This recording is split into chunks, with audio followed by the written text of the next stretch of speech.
si Bengbeng at ng kanyang groom na si Janjan. Matapos kasi ang halos isang dekadang relasyon, ikinasal na sila.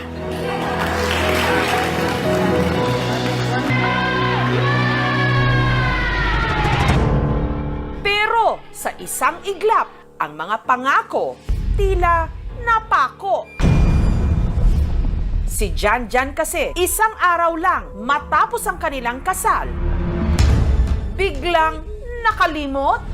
Oh Lord, bakit ganito yung ganti, Lord? Bakit umabot sa punto na ganito? Hindi ko po kasi lubos maisip, sir. Yung mismong kasal namin na dapat po yung pinaka-importanting bagay na dumating sa buhay namin. Biglang nawala lang po lahat ng mga memories po na sobrang saya namin. Ano ang nangyari kay Janjan para ang kanyang mga alaala mabura?